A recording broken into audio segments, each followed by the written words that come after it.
Hi, പുതിയൊരു വീഡിയോയിലേക്ക് സ്വാഗതം. ഇന്ന് നമ്മൾ നോക്കുന്നത് പാർട്ട് 2 ആണ്. അതായത് ആ ബാറ്ററി പാക്ക് എങ്ങനെ ഉണ്ടാക്കിയെടുത്തു എന്നുള്ളതാണ്. തൊട്ട് മുമ്പുള്ള വീഡിയോയിൽ പറഞ്ഞിരുന്ന പഴയ ഇൻവെർട്ടറിൽ കണക്ട് ചെയ്യാനായിട്ടുള്ള ബാറ്ററി പാക്ക്. ഈ ബാറ്ററി പാക്ക് ആദ്യം ചെയ്തപ്പോൾ കുറച്ച് പ്രശ്നങ്ങളൊക്കെ ഉണ്ടായിരുന്നു. അതായത് 300-ഉം 400-ഉം മില്ലി വോൾട്ടൊക്കെ ഡിഫറൻസ് ആണ് ഉണ്ടായിരുന്നത്. വ്യത്യാസം ഉണ്ടാകാനുള്ള ഒരു മെയിൻ കാരണം എന്ന് പറഞ്ഞാൽ സെൽസ് പലതും പല കപ്പാസിറ്റിയാണ്. അപ്പോൾ നമുക്ക് എങ്ങനെ ഈ പല കപ്പാസിറ്റിയുള്ള സെൽസ് വെച്ചിട്ട് ഈ ഒരു പാക്ക് ചെയ്യുമ്പോൾ സ്മൂത്തായിട്ട് ഉപയോഗിക്കാൻ പറ്റും എന്നുള്ളൊരു പരീക്ഷണം കൂടെയാണ് ഈ ഒരു ബാറ്ററി പാക്ക്. പിന്നെ ഇതിൽ അഡീഷണൽ ആയിട്ട് വന്ന ചലഞ്ചസും ഇതിൽ ഇൻക്ലൂഡ് ചെയ്തിട്ടുണ്ട്. ഇതിപ്പോൾ JKയുടെ 4 മുതൽ 8 ബാറ്ററികൾ വരെ കണക്ട് ചെയ്യാൻ പറ്റുന്ന BMS ആണ്. ഇതിൻ്റെ മോഡൽ നമ്പർ മുകളിൽ സ്പെസിഫൈ ചെയ്തിട്ടുണ്ട്. ഇത് 1 ആംപിയർ ആക്റ്റീവ് ബാലൻസർ വരുന്നതാണ്. 100 ആംപിയർ ആണ് ഇതിൻ്റെ continuous current capacity. 200 ampere surge capacity ഉണ്ട്. ഓക്കെ, ഇതിൻ്റെ അകത്ത് എന്തൊക്കെ വന്നിട്ടുണ്ടെന്ന് നമുക്ക് നോക്കാം. അപ്പോൾ ഇതിൽ ഈ ഒരു പവർ ബട്ടൺ, ഓക്കെ, അത് കഴിഞ്ഞിട്ട് രണ്ട് ടെമ്പറേച്ചർ സെൻസർ, ഓക്കെ, പിന്നെ BMS, ഓക്കെ, ഇതിൻ്റെ പുറകിലായിട്ട് ഇതിൻ്റെ ബാക്കി ഡീറ്റെയിൽസ് സ്പെസിഫൈ ചെയ്തിട്ടുണ്ട്. പിന്നെ ഇതിൽ കണക്ട് ചെയ്യാനുള്ള M6-ൻ്റെ നട്ടും ബോൾട്ടും, ഓക്കെ, പിന്നെ ബാലൻസ് ലീഡ്. അപ്പോൾ ഈ ബാലൻസ് ലീഡ് നമുക്ക് ഇനി സോൾഡർ ചെയ്തെടുക്കണം. നമ്മളിപ്പോൾ 4 സെല്ല് ഉപയോഗിക്കുന്നതുകൊണ്ട് തന്നെ ഇത് നമുക്ക് 5 കണക്ഷൻസ് മതിയാവും. ഈ BMS എപ്പോഴും കൺട്രോൾ ചെയ്യുന്നത് ബാറ്ററിയുടെ നെഗറ്റീവിനെയാണ്. ഈ P- നമ്മൾ ലോഡ് കൊടുക്കുന്നത്. ഈ B- നമ്മൾ ബാറ്ററി എന്നുള്ള സെല്ലിൽ നിന്നുള്ള കണക്ഷൻ വരുന്നത്. ഓക്കെ, ഇതിന് വർക്ക് ചെയ്യാൻ ആവശ്യമായിട്ടുള്ള പോസിറ്റീവ് കണക്ഷനാണ് നമ്മൾ ബാലൻസ് ലീഡിൽ ലാസ്റ്റ്, അതായത് നമുക്കിവിടെ ശ്രദ്ധിച്ച് കഴിഞ്ഞാൽ B+ എന്നിട്ടിരിക്കുന്ന പോർഷൻ കണ്ടില്ലേ, ഈ പോർഷനിൽ വരുന്ന സപ്ലൈ വെച്ചിട്ടാണ് ഈ BMS പവർ ചെയ്യുന്നത്. ഓക്കെ, കറണ്ട് ലിമിറ്റർ ഉള്ള BMSകളാണെങ്കിൽ ഇത് ഈ ബാലൻസ് ലീഡിൽ നിന്നായിരിക്കില്ല, സെപ്പറേറ്റ് ഒരു ലെഗ് നമ്മൾ കാണാറുണ്ട് ഇൻവെർട്ടർ BMS ടൈപ്പുകളിൽ. അത് തൊട്ട് മുമ്പ് ചെയ്ത വീഡിയോയിൽ നിങ്ങൾക്ക് നോക്കിക്കഴിഞ്ഞാൽ കാണാൻ പറ്റും. ഇപ്പോൾ നമ്മൾ കണക്ട് ചെയ്യാൻ ഉദ്ദേശിക്കുന്ന കേബിൾസ് ഇവിടെ ടെമ്പറേച്ചർ സെൻസർ വരും. പിന്നെ അത് കഴിഞ്ഞിട്ട് ഇപ്പോൾ RS485 അഡാപ്റ്ററോ GPS അഡാപ്റ്ററോ ഒന്നും നമ്മുടെ കയ്യിലില്ല. പിന്നെ അത് കഴിഞ്ഞിട്ട് ഇവിടെ നമുക്ക് പവർ ബട്ടൺ അല്ലെങ്കിൽ ഡിസ്പ്ലേ ഉണ്ടെങ്കിൽ ഡിസ്പ്ലേ വരും ഈ പോർഷനിലായിട്ട്. അത് കഴിഞ്ഞിട്ട് ഇവിടെയാണ് ബാലൻസ് ലീഡ് കണക്ട് ചെയ്യുന്നത്. ഈ ബാലൻസ് ലീഡിനെ കുറിച്ച് പറയുമ്പോൾ നമ്മൾ ആ ബാലൻസ് ലീഡിൽ 4 കണക്ഷൻസ് മതിയാവും. നമുക്ക് 4 പോസിറ്റീവ് കണക്ഷനും 1 നെഗറ്റീവ് കണക്ഷനും മതിയാവും. പിന്നെ അത് കൂടാതെ നമ്മൾ ഈ എൻഡിലുള്ള ഒരു കണക്ഷൻ കൊണ്ട് എടുക്കേണ്ടി വരും. എൻഡിലുള്ള കണക്ഷൻ എടുക്കുന്നത് എന്തിനാണെന്ന് പറഞ്ഞു കഴിഞ്ഞാൽ ഇതായിരിക്കും BMSൻ്റെ പോസിറ്റീവ്. ഇതിപ്പോൾ 4 to 8S ആണ്. 4 to 8Sൽ നമ്മളിപ്പോൾ 4 സെല്ല് മാത്രമേ കണക്ട് ചെയ്യുന്നുള്ളൂ. ഓക്കെ, പിന്നെ ഇതിൻ്റെ ഈ വയറിൻ്റെ അറ്റത്തായിട്ട് നമുക്ക് റിംഗ് ടെർമിനൽ നമ്മൾ ക്രിമ്പ് ചെയ്ത് വെച്ച് കഴിഞ്ഞാൽ കുറച്ചുകൂടി ഈസി ആയിട്ട് നമുക്ക് കണക്ട് ചെയ്യാൻ പറ്റും. സോൾഡർ ചെയ്യുന്നതിനെക്കാട്ടിലും നമുക്ക് ഈ ഒരു വയറിൻ്റെ അറ്റത്തൊരു റിംഗ് ടെർമിനൽ വയ്ക്കുന്നതായിരിക്കും ഈസി. അതിപ്പോൾ ഞാൻ കാണിക്കാം. നമുക്ക് ഹീറ്റ് ട്യൂബ് കൂടെ ഇടണം. ഇടുമ്പോൾ ഈ കേബിൾ കംപ്ലീറ്റ് ആവും. ഇതിപ്പോൾ ഞാൻ എടുത്തിരിക്കുന്നത് ഇത് പോസിറ്റീവിനാണ്. പോസിറ്റീവിന് 25 ലെഗാണ് എടുത്തിരിക്കുന്നത്, കാണാൻ പറ്റുമെന്ന് തോന്നുന്നു. ഓക്കെ, 25 ലെഗും. അത് കഴിഞ്ഞിട്ട് നെഗറ്റീവിന് BMS വഴിയാണ് വരുന്നത്. അതുകൊണ്ട് തന്നെ 16-ൻ്റെ 2 ലെഗാണ് എടുത്തിരിക്കുന്നത്. നെഗറ്റീവിന് 16-ൻ്റെ 2 ലെഗുകൾ. ഓക്കെ, ഇതിൽ ഇടാനായിട്ട് ബ്ലാക്ക് സ്ലീവ് കൊടുത്തിട്ടുണ്ട്. വയറിൻ്റെ കളർ സെയിം ആണെങ്കിലും സ്ലീവിൻ്റെ കളറിൽ വ്യത്യാസം വരുത്തിയിട്ടുണ്ട്. അപ്പോൾ അത് വെച്ചിട്ട് എനിക്ക് പോസിറ്റീവ് നെഗറ്റീവും തിരിച്ചറിയാൻ പറ്റും. പോസിറ്റീവിനായിട്ട് റെഡ് ഹീറ്റ് സ്പ്രിങ്കും നെഗറ്റീവിനായിട്ട് ബ്ലാക്ക് കൊടുത്തിട്ടുണ്ട്. ഇപ്പോൾ ലെഗ് വാങ്ങിക്കുന്നതാണ് നല്ലത്. കാര്യം ഇതാകുമ്പോൾ M6 ത്രെഡ് നമുക്ക് പറ്റും. M6 ബോൾട്ട് നമുക്ക് ഇതിലിടാൻ പറ്റും. 18 ബോൾട്ട്. കാര്യം ഇതാണ് സെല്ലിൽ വരുന്നത്. ഓക്കെ, അപ്പോൾ ഇതിനെ ഈ ഒരു സൈഡ് കട്ട് ചെയ്ത ശേഷം നമുക്ക് ഇതിൽ വെച്ചിട്ട് ക്രിമ്പ് ചെയ്യാം. ഇതേപോലെ എല്ലാ കേബിൾസുകളും ക്രിമ്പ് ചെയ്ത ശേഷം കണ്ടിന്യൂ ചെയ്യാം. പിന്നെ ഈ വയർ ക്രിമ്പ് ചെയ്ത ശേഷം ഒന്ന് സോൾഡർ ചെയ്യുന്നതിൽ തെറ്റില്ല. കുറച്ചുകൂടെ കണ്ടക്ടിവിറ്റി നമുക്ക് ഉറപ്പിക്കാൻ പറ്റും. പിന്നെ നമുക്ക് ഈ ആവശ്യമില്ലാത്ത കേബിൾസിനെയൊക്കെ ഒന്ന് മാറ്റി വെച്ച് കഴിഞ്ഞാൽ ആ കേബിളും കൂടെ നമ്മളുടെ അടുത്ത് കട്ട് ചെയ്യുന്ന ഒരു വിഷയം ഒഴിവാക്കാൻ പറ്റും. പിന്നെ ഇതിൻ്റെ കുറച്ച് നീളത്തിന് സ്ലീവ് എടുത്ത് കളഞ്ഞ ശേഷം ചെയ്യുന്നതാണ് എപ്പോഴും ബെറ്റർ. ഈ കേബിൾസിൻ്റെ എല്ലാം സ്ലീവ് കളഞ്ഞ് ക്രിമ്പ് ചെയ്ത് സോൾഡറിങ് എല്ലാം ചെയ്ത ശേഷം നമുക്കൊരു ഹീറ്റ് ട്യൂബ് കൂടെ യൂസ് ചെയ്യുന്നതാണ് നല്ലത്. ഹീറ്റ് ട്യൂബ് യൂസ് ചെയ്ത് കഴിഞ്ഞാൽ കുറച്ചും കൂടെ ഒരു വൃത്തിയാണ്. നമ്മൾ ഇൻസുലേഷൻ ടൈപ്പിനെക്കാട്ടിലും ഹീറ്റ് ട്യൂബ് ആയിരിക്കും നല്ലത്. പിന്നെ എക്സ്ട്രാ വരുന്ന വയർസിനെ ഞാൻ കട്ട് ചെയ്തിട്ടില്ല. എക്സ്ട്രാ വരുന്ന വയറിന് ഞാനിപ്പം ഹീറ്റ് ട്യൂബ് യൂസ് ചെയ്ത് ഷോർട്ട് ആവാത്ത രീതിയിലാക്കിയാണ് വെച്ചിരിക്കുന്നത്. കാരണം ഇത് പിന്നീട് നമുക്ക് ഉപയോഗിക്കാൻ പറ്റും.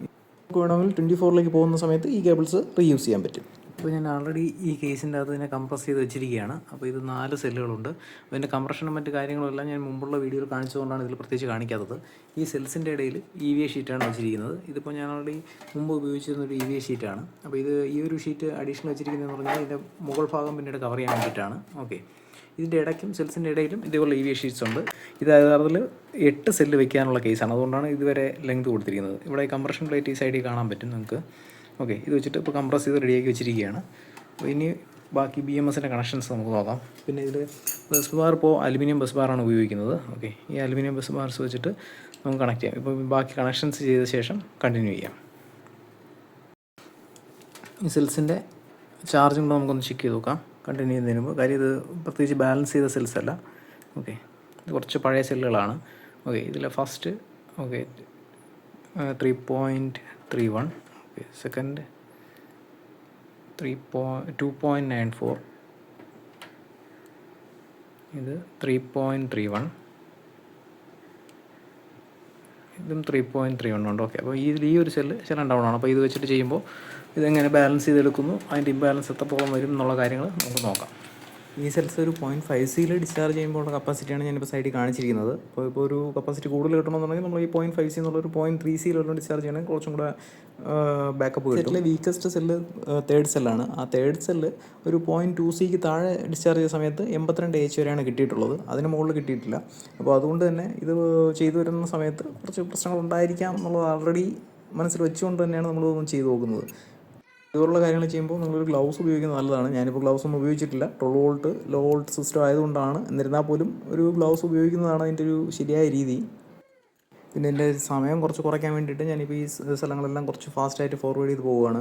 പിന്നെ ഇതിൽ ഞാൻ യൂസ് ചെയ്തിരിക്കുന്ന 1-2 കാര്യങ്ങൾ ഞാനിതിൽ കട്ട് ചെയ്തിട്ടുണ്ട്. അത് നേരത്തെ കാണിച്ചതുകൊണ്ടാണ്. ഇതിൽ ഈ ടോർക്ക് റേഞ്ച് വെച്ച് പിന്നീട് അഡ്ജസ്റ്റ് ചെയ്യുന്നൊരു പോർഷനുണ്ട്. അതായത് ഒരു പാക്ക് ചെയ്യുമ്പോൾ ഒരു 6nm ടോർക്കിൻ്റെ ആവശ്യമുള്ളൂ. ഒരു 6nm താഴെയുള്ളൊരു ടോർക്ക് വെച്ചിട്ടാണ് ഞാനിത് സെറ്റ് ചെയ്തത്. അതിനായിട്ടൊരു ടോർക്ക് റേഞ്ച് അഡാപ്റ്റർ ഉണ്ട്. അതിൻ്റെ ഒരു ഷോർട്ട് വീഡിയോ ഞാൻ ഓൾറെഡി ചെയ്തതുകൊണ്ട് ഇതിൽ കാണിക്കുന്നില്ല. അതിൻ്റെ ലിങ്ക് ഞാൻ ഡിസ്ക്രിപ്ഷനിൽ കൊടുക്കാം. 2 ലെഗിന് വരെ നമുക്ക് 1 ലെഗ് വെച്ചും ചെയ്യാൻ പറ്റും. പക്ഷേ അങ്ങനെ ചെയ്യുമ്പോൾ ഒരു കുഴപ്പമെന്ന് പറഞ്ഞു കഴിഞ്ഞാൽ ആ ഒരു സമയത്ത് ഈ ലെഗ് വേസ്റ്റ് ആകും. കാര്യം പിന്നീട് ഒരു 24 പോകുന്ന സമയത്ത് നമുക്കിത് 2 ലെഗായിട്ട് സെപ്പറേറ്റ് ചെയ്യേണ്ടി വരും. ഇപ്പോൾ 4 ചെയ്യുന്നത് കൊണ്ടാണ് 2 വയർ അവിടെ വരുന്നത്. ലാസ്റ്റ് മെയിൻ പോസിറ്റീവാണത്. അതിനി ഒരു വയർ കൂടെ അഡീഷണൽ വരുന്നുണ്ട്. അതായത് ഇപ്പോൾ ഇതുപോലെ ആയിരിക്കും ഫൈനൽ കണക്ഷൻ വരുന്നത്. നെഗറ്റീവ് സെല്ലിൽ നിന്നാണ് കൗണ്ട് തുടങ്ങുന്നത്. ഇതാണ് നെഗറ്റീവ്. അത് കഴിഞ്ഞിട്ട് അതിൻ്റെ ഫസ്റ്റ് ബാലൻസ് ലീഡ് കണക്ഷൻ, പിന്നെ അടുത്ത ബാലൻസ് ലീഡ് കണക്ഷൻ, അത് കഴിഞ്ഞിട്ട് ബാലൻസ് ലീഡ് കണക്ഷൻസും ലാസ്റ്റ് പോസിറ്റീവിൽ വന്നപ്പോൾ ഇപ്പോൾ 3 കണക്ഷൻസ് ടോട്ടൽ വന്നിട്ടുണ്ട്. നമുക്കിതിൻ്റെ വയർ മുകളിൽ കൂടെ പോകുന്നതിന് പകരം ജസ്റ്റ് ഈ EVA ഷീറ്റിൻ്റെ മുകളിൽ കൂടെ ഈ വയർ എടുക്കാം. അതിൻ്റെ ഒരു സൈഡ് ശകലം ഒന്ന് ജസ്റ്റ് കട്ട് ചെയ്തെടുത്തിട്ട് കൃത്യമായിട്ട് നമുക്ക് ഇതിൻ്റെ അകത്ത് ഇറക്കി വയ്ക്കാം. ഇപ്പോൾ ഈ സൈഡ് ഒന്ന് കട്ട് ചെയ്തെടുത്തിട്ടുണ്ട്. സൈഡ് കട്ട് ചെയ്തിട്ടില്ല എന്നുണ്ടെങ്കിൽ അത് കൃത്യമായിട്ട് ഇറങ്ങിയിരിക്കുന്ന കാര്യം ബുദ്ധിമുട്ടായതുകൊണ്ടാണ്. അപ്പം എന്തെങ്കിലും കാരണവശാൽ വേറെ എന്തെങ്കിലും എന്തെങ്കിലും നമ്മൾ വർക്ക് ചെയ്യുന്നതിൻ്റെ ഇടയിൽ എന്തെങ്കിലും ഒരു നട്ടോ ബോൾട്ടോ എന്തെങ്കിലും ഒരു സാധനം വീണ് ഒരു ഷോർട്ടായി ഒരു പ്രശ്നം ഉണ്ടാക്കാതിരിക്കാൻ വേണ്ടിയിട്ടാണ് നമ്മൾ മെയിനായിട്ട് ഇങ്ങനെ ഒരു പ്രിക്കോഷൻ എടുക്കുന്നത്. അത് പിന്നീട് പാക്ക് ചെയ്ത ശേഷമായിരുന്നാലും നമുക്കതൊരു അഡീഷണൽ പ്രൊട്ടക്ഷൻ തന്നെയാണ്. അപ്പോൾ നിങ്ങളും ചെയ്യുമ്പോൾ ഇങ്ങനെ ഒന്ന് കവർ ചെയ്യുന്നതിൽ തെറ്റില്ല. നമുക്ക് വേണ്ടതെന്ന് പറഞ്ഞു കഴിഞ്ഞാൽ ഈ ബാലൻസ് ലീഡ് എല്ലാം കൃത്യമായിട്ടാണ് കണക്ട് ചെയ്തിരിക്കുന്നത് എന്നുള്ളതൊന്ന് ഉറപ്പിക്കാം. ഇതിലെ വോൾട്ടേജ് നമുക്ക് വേണ്ടത് ഓരോ സെല്ലിൻ്റെയും വോൾട്ട് കൂട്ടുമ്പോഴുള്ള വാല്യൂ ആണ് നമുക്ക് ഓരോരോ വാല്യൂ ചെക്ക് ചെയ്യുമ്പോൾ കിട്ടേണ്ടത്. അത് നമുക്കിപ്പോൾ കാണിക്കാം. ഇതിലിപ്പം മൾട്ടിമീറ്ററിൽ ഇനിയിപ്പോൾ ഒരു 20 വോൾട്ടിൻ്റെ ഇതിലാണ് ഇട്ടിരിക്കുന്നത്. 12 വോൾട്ടിൻ്റെതായതുകൊണ്ട് അതിൻ്റെ ആവശ്യമുള്ളൂ. ആദ്യം നെഗറ്റീവിൽ കണക്ട് ചെയ്യാം. നെഗറ്റീവിൽ കണക്ട് ചെയ്തിട്ട് നെഗറ്റീവും തൊട്ടടുത്ത ബാലൻസ് ലീഡുമായി ചെക്ക് ചെയ്യുമ്പോൾ ഫസ്റ്റ് സെല്ലിൻ്റെ വോൾട്ട്, അത് കഴിയുമ്പോൾ അടുത്ത സെല്ലിൻ്റെ വോൾട്ട് കൂടെ കൂട്ടുന്ന വാല്യൂ, അതിൻ്റെ അടുത്ത സെല്ലിൻ്റെ വോൾട്ട് കൂടെ കൂട്ടുന്ന വാല്യൂ. അപ്പോൾ നമുക്ക് 12 വോൾട്ട് വരെ ഇപ്പോൾ ഇതിൽ കിട്ടാൻ ചാൻസ് ഉള്ളൂ. ഇത് 4 സെല്ലേ ഉള്ളൂ. ഇപ്പം 24 വോൾട്ട് ആണെന്നുണ്ടെങ്കിൽ നമുക്ക് കൂടുതൽ കിട്ടും. കാര്യം അടുത്ത സെല്ലിലൊന്നും കണക്ഷൻ ഇല്ല. പിന്നെ ലാസ്റ്റ് സെല്ലിൽ നമുക്ക് ടോട്ടൽ വോൾട്ട് അതായത് 12 സംതിങ് കിട്ടും. ലാസ്റ്റ് ലീഡ് BMSനെ പവർ ചെയ്യാനായിട്ട് B+ പോകുന്ന ഒരു ലീഡാണ്. അപ്പോൾ ഇത് BMS ഈ ഒരു പോർഷനിലായിട്ട് വയ്ക്കുന്നതായിരിക്കും എളുപ്പം. അല്ലെങ്കിൽ ഇതിൻ്റെ മുകളിലായിട്ട് വയ്ക്കണം. മുകളിൽ വയ്ക്കാൻ സ്ഥലമുണ്ട്, പക്ഷേ മുകളിൽ വയ്ക്കുന്നതിനെക്കാട്ടിലും ഈ ഔട്ട്പുട്ട് എടുക്കാനുള്ള കേബിളിൻ്റെ ലെങ്ത് കുറവായതുകൊണ്ട് എനിക്കിത് BMSൽ നിന്ന് തന്നെ BMS സൈഡിൽ വയ്ക്കുന്ന പരിപാടി നടക്കുള്ളൂ. അപ്പോൾ അതിനായിട്ട് ഒരു എൻഡ് ഇവിടെ നിന്ന് എടുക്കാം. അടുത്ത ഒരു എൻഡ് നമുക്ക് ഇവിടെ ഒരു ഹോൾ ഇട്ടിട്ട് അവിടെ ഫിക്സ് ചെയ്ത് വയ്ക്കാം. അപ്പോൾ ഇതിനെ കറസ്പോണ്ടിങ് ആയിട്ട് ഇവിടെ ഒരു ഹോൾ ഇട്ടെടുത്തിട്ടുണ്ട്. അപ്പോൾ നമുക്ക് ഇനി ഈ ഒരു ഹോൾ BMS മൗണ്ട് ചെയ്യാനായിട്ട് ഉപയോഗിക്കാം. ഇതിപ്പോൾ ഞാൻ സ്ക്രൂസൊന്നും ഫിക്സ് ചെയ്തിട്ടില്ല, ജസ്റ്റ് ഒന്ന് വെച്ച് നോക്കിയതേ ഉള്ളൂ കറക്റ്റായിട്ടിരിക്കുമെന്നു. അപ്പോൾ ഇവിടെ ഈ 2 സ്ക്രൂസും വെച്ചിട്ട് നമുക്കിതിനെ ഈസി ആയിട്ട് ഫിക്സ് ചെയ്ത് വയ്ക്കാൻ പറ്റും. ഓക്കെ, പിന്നെ ഇവിടെ ഏകദേശം ഇത്രയും ഒരു ഗ്യാപ്പുണ്ട്. അപ്പോൾ അതുകൊണ്ട് വലിയ പ്രശ്നം വരില്ല എന്നാണ് ഞാൻ വിശ്വസിക്കുന്നത്. അപ്പോൾ ഇതെന്തായാലും നമുക്കിതിങ്ങനെ വെച്ചിട്ടൊന്ന് ട്രൈ ചെയ്ത് നോക്കാം. ഇതാണ് JK BMSൻ്റെ കൂടെ വരുന്ന പവർ സ്വിച്ച്. അപ്പോൾ ഈ ഒരു പവർ സ്വിച്ച് നമുക്ക് വയ്ക്കാനായിട്ട് അഡീഷണൽ ഹോൾ ഇടുന്നതിനെക്കാട്ടിലും ഇതിലുള്ള ഏതെങ്കിലും ഒരു ഹോൾ നമുക്ക് റീയൂസ് ചെയ്യാം. വെറുതെ വീണ്ടും ഒരു ഹോളിട്ട് കേസ് വൃത്തിയേടാക്കണ്ട. ഈ കേസ് കണ്ടപ്പോൾ തന്നെ മനസ്സിലാക്കാണ് ഇതൊരു ജനറിക് കേസാണെന്ന്. അപ്പോൾ ഈ ജനറിക് കേസ് വരുമ്പോഴുള്ളൊരു പ്രശ്നം എന്ന് പറഞ്ഞു കഴിഞ്ഞാൽ ഹോൾസ് ഒന്നും പ്രോപ്പർ മാച്ച് കിട്ടണമെന്നില്ല. അപ്പോൾ നമുക്ക് നമ്മുടേതായ രീതിയിൽ നമ്മൾ കുറച്ച് മാറ്റങ്ങൾ വരുത്തി എടുക്കേണ്ടി വരും. ഇപ്പം ഇതിന് ഒരു ചെറിയൊരു വാഷറോ എന്തെങ്കിലും കിട്ടുകയാണെങ്കിൽ അത് വെച്ച് ചെയ്യാമെന്നാണ് തോന്നുന്നത്. ഞാനിപ്പോൾ തൽക്കാലത്തേക്ക് പൈപ്പിൽ ഉപയോഗിക്കുന്ന ഈ ടൈപ്പ് വാഷറാണ് ഉപയോഗിക്കുന്നത്. ഈ വാഷർ വെച്ച് കഴിഞ്ഞാൽ ഏകദേശം നമ്മുടെ പ്രശ്നം സോൾവ് ചെയ്യാൻ പറ്റും. അടുത്ത നമ്മുടെ മെയിൻ പരിപാടി എന്ന് പറഞ്ഞു കഴിഞ്ഞാൽ ഇത് കൃത്യമായിട്ട് ഇതിൻ്റെ അകത്ത് ഇറക്കി വെക്കാൻ പറ്റുമോ എന്നുള്ളത് ഒന്ന് വെരിഫൈ നോക്കുന്നതാണ്. വെരിഫൈ നോക്കിയ ശേഷം നമുക്ക് വീണ്ടും എടുത്തിട്ട് ഒന്നുകൂടെ ഒന്ന് വെക്കാം. ഇതിൽ പിന്നെ എങ്ങനെ നമുക്ക് ആ ബാലൻസ് ലീഡറും മറ്റു കാര്യങ്ങളും വെച്ച് കഴിഞ്ഞ ശേഷം കണക്ട് ചെയ്യാൻ പറ്റുമോ എന്നുള്ളൊരു കാര്യം കൂടെ നമുക്കിപ്പോൾ വെരിഫൈ ചെയ്യേണ്ടതുണ്ട്. ഇല്ലെങ്കിൽ നമ്മൾ വെളിയിലെടുത്തിട്ട് കണക്ട് ചെയ്ത ശേഷം ഇറക്കി വയ്ക്കേണ്ടി വരും. ഇപ്പോൾ ഞാൻ BMS വെളിയിലെടുത്തിട്ടുണ്ട്. അപ്പോൾ ഇതിൻ്റെ കണക്ഷൻസ് ടെമ്പറേച്ചർ സെൻസർ ഓൾറെഡി കൊടുത്തു കഴിഞ്ഞു. അടുത്ത് ഇനി നമുക്ക് വേണ്ടത് പവറാണ്. പവർ ബട്ടൺ എന്താ ഇവിടെ ആയിട്ടാണ് വരുന്നത്.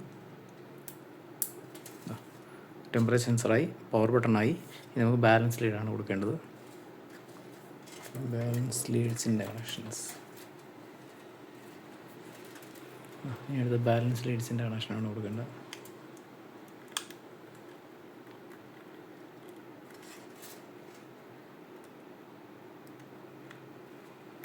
ബാലൻസ് ലീഡ്സിൻ്റെ കണക്ഷൻ കൊടുത്തു കഴിഞ്ഞു. ഓക്കെ, നമ്മൾ അത്യാവശ്യ കണക്ഷൻസുകളെല്ലാം ആയിട്ടുണ്ട്. ഇനി ഇതിൻ്റെ RS485 കേബിൾ ഉണ്ടെങ്കിൽ മാത്രമേ, അതിൻ്റെ ഒരു അഡാപ്റ്റർ ഉണ്ടെങ്കിൽ മാത്രമേ ഇത് കണക്ട് ചെയ്യാൻ പറ്റൂ. ഇതിപ്പോൾ നമ്മുടെ കേസിൽ അത് രണ്ടുമില്ല. ഓക്കെ, ഇനി ഇത് ഇറക്കി വെച്ച ശേഷം നമുക്ക് ടൈറ്റ് ചെയ്യാം. നമുക്കിപ്പോൾ ഇനി ഈ BMSൻ്റെ കണക്ഷൻസ് കൊടുക്കാം. ആദ്യം നെഗറ്റീവ് കണക്ഷൻ കണക്ട് ചെയ്യാനായിട്ട് അതിനെ ഡിസ്കണക്ട് ചെയ്തിട്ടുണ്ട്. അപ്പോൾ ഇനി നമുക്ക് ആദ്യം ഒന്ന് സാധാരണ നോർമൽ റഞ്ച് വെച്ചിട്ടൊന്ന് ടൈറ്റ് ചെയ്യാം. നോർമൽ റഞ്ച് വെച്ച് ടൈറ്റ് ചെയ്ത ശേഷം പിന്നെ ഒരു ടോർക്ക് റഞ്ച് അഡാപ്റ്റർ വെച്ചിട്ട് ഒരു 6nm ടൈറ്റ് ചെയ്യാം. ടൈറ്റ് ചെയ്യുമ്പോൾ ഒരു മെയിനായിട്ട് ശ്രദ്ധിക്കാനായിട്ടൊരു കാര്യം എന്ന് പറഞ്ഞു കഴിഞ്ഞാൽ, ഈ സെൽസിൽ വരുന്നത് അലുമിനിയം മെറ്റൽ ചേർന്നാണ്, അലുമിനിയമാണ്. നേരെ മറിച്ച് നമ്മുടെ ടൈറ്റ് ചെയ്യാൻ യൂസ് ചെയ്യുന്ന ആ ബോൾട്ട് എന്ന് പറഞ്ഞു കഴിഞ്ഞാൽ SS ആണ്. അപ്പോൾ ഈ സ്റ്റെയിൻലെസ് സ്റ്റീലിൻ്റെ ബോൾട്ട് നമ്മൾ ടൈറ്റ് ചെയ്യുമ്പോൾ ശ്രദ്ധിച്ച് ചെയ്തില്ല എന്നുണ്ടെങ്കിൽ സെൽസിൻ്റെ ത്രെഡ് പോകാൻ ചാൻസ് ഉണ്ട്. ഈ ത്രെഡ് പോയി കഴിഞ്ഞാൽ മെനക്കേടാണ്. പിന്നെ അത് റീത്രെഡ് ചെയ്തെടുക്കുക എന്നൊക്കെ പറയുന്നത് ബുദ്ധിമുട്ടാണ്. സാധാരണ ഫോളോ ചെയ്യുന്ന മെത്തേഡ് ഈ ചെറിയ റാച്ചറ്റിങ് റഞ്ച് വെച്ചിട്ട് ഫുള്ളൊന്ന് ടൈറ്റ് ചെയ്തെടുക്കും. അതിനുശേഷം ഒരു ടോർക്ക് റഞ്ച് അഡാപ്റ്റർ ഉണ്ട്. ആ അഡാപ്റ്ററോടെ കണക്ട് ചെയ്ത ശേഷം ഒരു 6nm ടോർക്കിലായിരിക്കും ഇതിനെ ടൈറ്റ് ചെയ്യുന്നത്. 6nm കൂടുതൽ പോകേണ്ട കാര്യമില്ല. ഒരു 5 അല്ലെങ്കിൽ 6nm ഇട്ട് സെറ്റ് ചെയ്യുന്നതായിരിക്കും നല്ലത്. 5nm ടോർക്കിൽ നമ്മൾ കൊടുത്തില്ലെങ്കിൽ ഒരു കുഴപ്പമെന്ന് പറഞ്ഞു കഴിഞ്ഞാൽ ലോഡ് കയറുന്ന സമയത്ത് ലൂസ് ആവാൻ ചാൻസ് ഉണ്ട്. പിന്നെ നമുക്കിനിപ്പോൾ ആ EVA ഫോം ഷീറ്റ് വെച്ചിട്ട് നമുക്ക് ഇതിനെ ഒന്ന് സെക്യൂർ ആക്കി വയ്ക്കാം. ഇത് പേഴ്സണൽ ആവശ്യത്തിനായതുകൊണ്ട് ഞാൻ വെറുതെ അഡീഷണലായിട്ട് ബാറ്ററി ടെർമിനലൊന്നും യൂസ് ചെയ്യുന്നില്ല. അതുകൊണ്ട് ഈ വയറിനെ നല്ല രീതിയിലൊന്ന് ഇൻസുലേറ്റ് ചെയ്തിട്ട് ഒരു EVA ഷീറ്റും കൂടെ ഒക്കെ വെച്ച് ഇൻസുലേറ്റ് ചെയ്ത് ഷോർട്ട് സർക്യൂട്ടോ അങ്ങനെയുള്ള വേറെ പ്രശ്നങ്ങളൊന്നും വരാത്ത രീതിയിൽ ഒന്ന് ഇൻസുലേറ്റ് ചെയ്ത് വയ്ക്കാം. ഇതിൻ്റെ ഇപ്പോൾ ഈ ഒരു പോർഷനിലും ബാക്കി ഇതാ ഇവിടെയൊക്കെ ആയിട്ട് ഞാൻ അഡീഷണൽ ഫിലമെൻറ്റ് ടേപ്പ് ഉപയോഗിച്ചിട്ടുണ്ട്. അപ്പം പ്രത്യേകിച്ച് പ്രശ്നം ഷോർട്ട് സർക്യൂട്ട് ഒന്നും വരാതിരിക്കാനാണ്. ബാക്കി പിന്നെ ഇവിടുത്തെ കുറച്ച് സ്ക്രൂസുകൾ ടൈറ്റ് ചെയ്യാനുണ്ട്. അപ്പോൾ അതും കൂടെ ടൈറ്റ് ചെയ്തിട്ട് നമുക്കിത് ഓണാക്കി വെക്കാം. അല്ലെങ്കിൽ ജസ്റ്റ് നമുക്കിപ്പോൾ ഒന്ന് ചെക്ക് ചെയ്ത് നോക്കാം. അപ്പോൾ അത് ഓണാണെങ്കിൽ ഇവിടെ സൈഡിൽ ലൈറ്റും കാണിക്കും. പിന്നെ നമുക്ക് മൊബൈലിൽ സ്റ്റാറ്റസ് അറിയാൻ പറ്റും. അപ്പോൾ അതുവഴി നമുക്ക് ഇതിൻ്റെ സ്റ്റാറ്റസ് എന്താണെന്ന് നോക്കാം. ഞാനിപ്പോൾ ഒരു സെക്കൻഡ് ഒന്ന് ഓണാക്കാൻ പോവുകയാണ്. ഇപ്പോൾ ഓണായിട്ടുണ്ട്. ഈ മൊബൈലിൽ JK BMSൻ്റെ ആപ്പ് എടുത്തു കഴിഞ്ഞാൽ നമുക്ക് ഏകദേശം ഒരു ഐഡിയ കിട്ടും. അതുകൊണ്ട് JK BMS ആപ്പിൽ നമുക്ക് ഈ ഒരു IDയിലേക്ക് കണക്ട് ചെയ്യാം. വേറെ JK BMS ഒന്നും ഇപ്പോൾ കണക്ട് ചെയ്തിട്ടില്ല. നമുക്ക് ഇതിലേക്ക് കണക്ട് ചെയ്യാം. എന്നിട്ട് ഇതിൽ അലാം, ഇവിടെ 2-3 അലാം ഉണ്ട്. അപ്പോൾ അതൊക്കെ നമുക്ക് റെഡിയാക്കാം. അപ്പോൾ അതിന് മുമ്പ് ആദ്യം നമുക്ക് സെൽ കൗണ്ട് ഒന്ന് ക്ലിയർ ചെയ്യാം. സെൽ കൗണ്ടാണ് ആദ്യത്തെ പ്രശ്നം. വെരിഫൈ പാസ്വേഡ് കൊടുത്തിട്ട് ഡിഫോൾട്ട് പാസ്വേഡ് 1 2 3 4 5 6 കൊടുത്ത് വെരിഫൈ ചെയ്യുക. സെൽ കൗണ്ട് 4 ആണ്. ഇതിപ്പോൾ 4 ബാറ്ററിയേ ഉള്ളൂ. ഓക്കെ, ഇത് 100 AH ആണ്. അപ്പോൾ 100 AH കൊടുക്കാം. ഓക്കെ, പിന്നെ balance trigger volt 10 milli volt കുഴപ്പമില്ല. പിന്നെ അടുത്ത് ബാക്കി വോൾട്ടും കാര്യങ്ങളൊക്കെ നമുക്ക് പിന്നീട് ചെക്ക് ചെയ്യാം. പിന്നെ ബാക്കി ഇതിൻ്റെ സ്റ്റാറ്റസ് എല്ലാം ഒന്ന് നോക്കാം. ഇതിൽ സ്റ്റാർട്ട് ബാലൻസ് 2 വോൾട്ടിലാണ്. Okay, 2.6 volt. ഓക്കെ, ഇത് ആദ്യത്തെ പ്രാവശ്യം ആയതുകൊണ്ട് നമ്മളിവിടെ ലിഥിയം ഫെറോസൈറ്റ് എന്നുള്ളൊരു ബട്ടണിൽ ക്ലിക്ക് ചെയ്ത് കഴിഞ്ഞാൽ അതിന് കണക്കാക്കി ഇത് സെറ്റ് ചെയ്തോളും. ഓക്കെ, ലിഥിയം ഫെറോസൈറ്റ് ക്ലിക്ക് ചെയ്തു. അപ്പോൾ ഇനിയിപ്പോൾ അതിന് കണക്കാക്കിയായിരിക്കും ഇതിൽ വാല്യൂസ് വരുന്നത്. ഓക്കെ, ഇത് വീണ്ടും സെൽ കൗണ്ട് മാറി. സെൽ കൗണ്ട് വീണ്ടും ഒന്നുകൂടെ സെറ്റ് ചെയ്ത് കൊടുക്കുക. 4. Okay, 100 AH. ഓക്കെ, അത് കഴിഞ്ഞിട്ട് നമുക്ക് വേണ്ടത് സ്റ്റാർട്ട് ബാലൻസ് ഇപ്പോൾ 3 ആയി. 3 അല്ല, നമുക്ക് സ്റ്റാർട്ട് ബാലൻസ് ഇപ്പോൾ തൽക്കാലത്തേക്ക് ഒരു 3 വേണ്ട, ഒരു 3.4 മതി.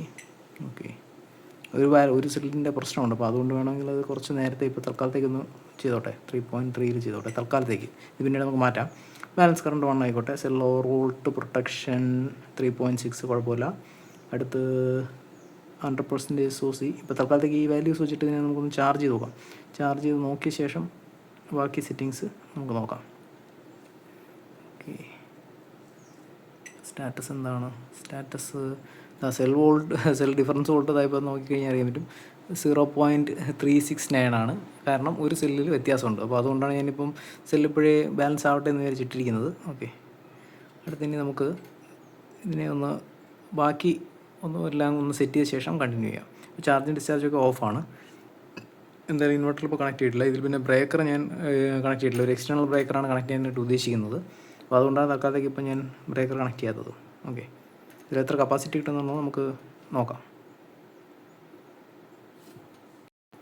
ഇപ്പോൾ ഇതിൽ ഒരു ടെമ്പറേച്ചർ സെൻസർ ഏകദേശം ഈ ഒരു പോർഷനിലായിട്ടും ഒരു ടെമ്പറേച്ചർ സെൻസർ നെഗറ്റീവ് ടെർമിനലിനടുത്തായിട്ടാണ് വെച്ചിരിക്കുന്നത്. അത് ജസ്റ്റ് ഒന്ന് ഇൻസുലേഷൻ ടൈപ്പ് ഉപയോഗിച്ച്, ഇൻസുലേഷൻ അല്ല, ഫൈബർ ഗ്ലാസ് ടൈപ്പ് വെച്ചിട്ട് ജസ്റ്റ് ഒന്ന് ഒട്ടിച്ച് വെച്ചിട്ടുണ്ട്. ഇത് മൂവ്മെൻ്റ് ഒന്നും വരാതിരിക്കാൻ വേണ്ടിയിട്ട് ജസ്റ്റ് ഒന്ന് ഒട്ടിച്ച് വെച്ചിട്ടുണ്ട്. അപ്പോൾ ഇനി നമുക്ക് ഇതിനെ ഒന്ന് ക്ലോസ് ചെയ്യാം. ക്ലോസ് ചെയ്തിട്ട് നമുക്ക് ടെസ്റ്റ് ചെയ്ത് നോക്കാം. അതായത് ഇതിൻ്റെ അടപ്പ് വെച്ചിട്ട് നമുക്ക് ടെസ്റ്റ് ചെയ്യാം.